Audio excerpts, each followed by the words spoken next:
Hey, salut terrien, c'est Captain Max. On me demande souvent quels sont mes personnages préférés de chez DC Comics. Et il est vrai que Batman ressort assez facilement étant donné le vécu que j'ai avec ce dernier. Mais d'autres attirent tout autant mon attention. Et Etrigan le démon en fait partie. C'est pourquoi je me devais de lui dédier une vidéo.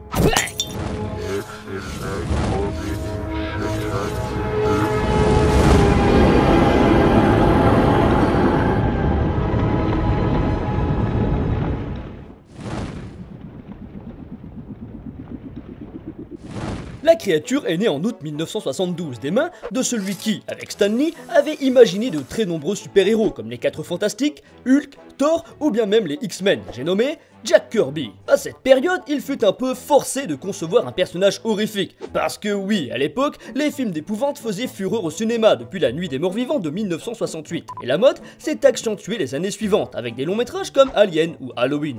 Et en tant que lecteur de la bande dessinée Prince Valiant, qui n'a aucun rapport avec l'univers Valiant dont je vous ai déjà parlé, Kirby s'inspire grandement d'un passage de l'œuvre où le héros se déguise en démon pour créer son propre personnage d'horreur. Bon, ok, il a carrément pompé le design du masque horrifique, mais en même temps, il est excellent et allait être envoyé aux oubliettes. Et puis, en fait, c'est simplement une tête de gargouille, hein. Et c'est donc de cette manière qu'il donne naissance au non désiré The Demon, nouvelle licence de chez DC.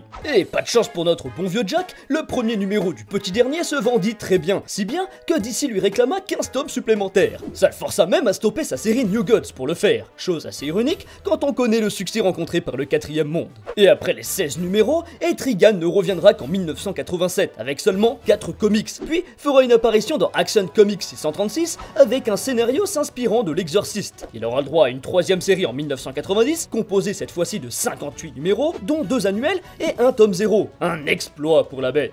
Après cela, il fera de nombreux caméos et aura plusieurs mini-séries comme celle de 2005, intitulée Blood of the Demon, qui a complètement ignoré la continuité de ce qu'avaient réalisé les autres scénaristes ayant succédé à Kirby. Et dernièrement, on l'a notamment aperçu dans le comics Injustice, ou encore depuis le New 52 dans la série Demon Knight, et même dans des films d'animation, comme dans Justice League Dark de 2017.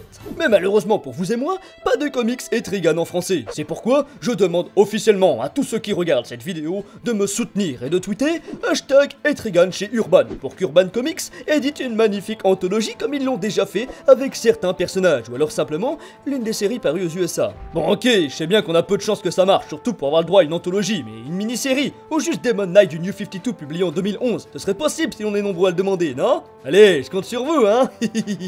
Bref, parlons un peu de ses origines. Belial, l'un des démons les plus anciens de l'enfer, passe la plupart de son temps à envahir des terres, tranquillement, jusqu'au jour où il s'attaque à la reine des serpents, Ravadas. S'ensuit alors une terrible bataille où les armées sont intégralement massacrées. Ne restant plus que les 2 chefs, un petit Cupidon passe par là, et les 2 bêtes, au lieu de s'entretuer, décident de s'accoupler sur les cadavres. Oui, normal. Après la relation sexuelle, Ravadas essaye de dévorer son amant avant de se faire maîtriser et traîner au château de son nouveau prince. Et c'est là qu'elle donne naissance à Etrigan le démon. Inévitablement, les chiens ne faisant pas des chats, plus l'enfant grandit et plus il devient incontrôlable. Belial décide alors de le torturer pour le calmer, mais c'est un échec, étant donné que le petit a des tendances sadomasochistes. Le roi démon va donc plus loin et jette carrément la reine des serpents dans la fosse à exil des enfers, afin de préserver leur fils de sa mauvaise influence. Fou de rage, le gamin tente évidemment de tuer son père, mais sans succès au vu de son jeune âge. Une fois adulte, Etrigan imagine une vengeance plutôt loufoque. Il amène son paternel à tomber amoureux d'une magnifique femme. Sans plus attendre, Belial s'accouple avec elle. Mais le jour de l'accouchement, terrible choc pour l'archiduc. Son second fils est une chèvre anthropomorphique. Ni une ni deux, Etrigan rompt le charme qu'il avait lancé et la dame redevient animal. Dégoûté d'avoir copulé avec une bête, Belial la tue, mais n'arrive pas à faire de même avec sa progéniture, qu'il épargne, espérant s'en servir un jour pour tourmenter son aîné. Malheureusement pour le papa, le bouc émissaire n'est pas à la hauteur de ses attentes et éprouve un amour fraternel très puissant et non réciproque pour Etrigan. Bien décidé à engendrer une fois pour toutes un digne héritier, il quitte l'enfer pendant de nombreuses années pour se lier à une sorcière. De retour chez lui, il présente à ses 2 enfants le benjamin de la famille, Merlin. Ce dernier fait d'Etrigan son esclave et bannit la chèvre dans la région région de l'au-delà, une prison se trouvant dans une autre dimension. Par la suite, Merlin envoie son demi-frère au secours de Camelot, alors menacé par une jeteuse de sorts. Et après l'échec de cette bataille, l'enchanteur doit se cacher, et pour éviter que son frère soit hors de contrôle, il décide de le lier à Jason Blood, un simple paysan. Depuis ce jour, l'homme et la bête travaillent en tandem, et il leur suffit de réciter un court poème pour passer de l'un à l'autre. Changement, changement, ô forme d'homme, libérez le prince à jamais damné, libérez la force de la boue charnue, faites bouillir le cœur au sang de feu, par enveloppe humaine, que le démon Etrigan vienne. Mais en général, il ne cite que les 2 dernières lignes, et ça fait l'affaire, heureusement pour lui. Et pour revenir sous forme humaine, il existe plusieurs versions. Que le pouvoir d'Etrigan le démon laisse la place à l'image de Jason. Ou alors... Pars maintenant, ô Etrigan, et ressuscite la forme de l'homme. D'ailleurs, le texte n'a pas besoin d'être cité à voix haute. Dans The Brave and the Bold, numéro 157, Jason est changé en mouche, et il réussit à se transformer en démon en écrivant son poème dans la poussière. Etrigan est physiquement très puissant, et pas seulement comparé aux humains, mais aussi aux autres démons. Sa force est équivalente à celle de Lobo, voire de Superman, si bien que lors d'un combat opposant les 2 personnages, Etrigan a envoyé l'homme d'acier de la Terre vers la Lune d'un seul coup de poing. Oui, je vous l'accorde, là c'est un peu abusé.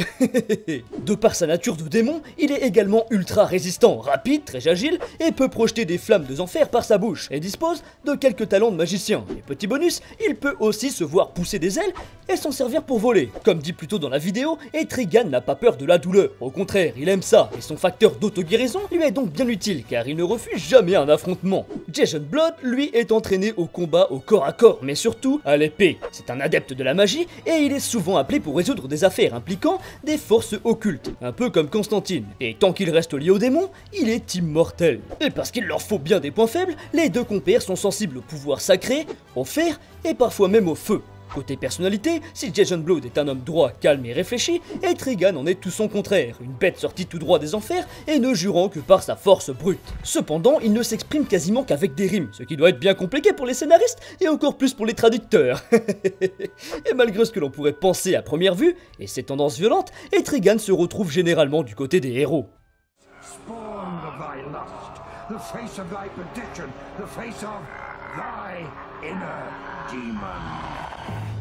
Eh bien voilà, j'en ai terminé avec le démon. J'espère que cette petite présentation vous aura plu. Vous l'avez compris, c'est un personnage que j'affectionne tout particulièrement. Et j'espère vraiment qu'un jour, nous aurons le droit à un comics traduit en français. Et si c'est aussi votre cas, n'oubliez pas le petit tweet #Etrigan chez Urban. Comme d'hab, je compte sur vous pour les likes et les partages. Et je vous dis à très bientôt, des riens.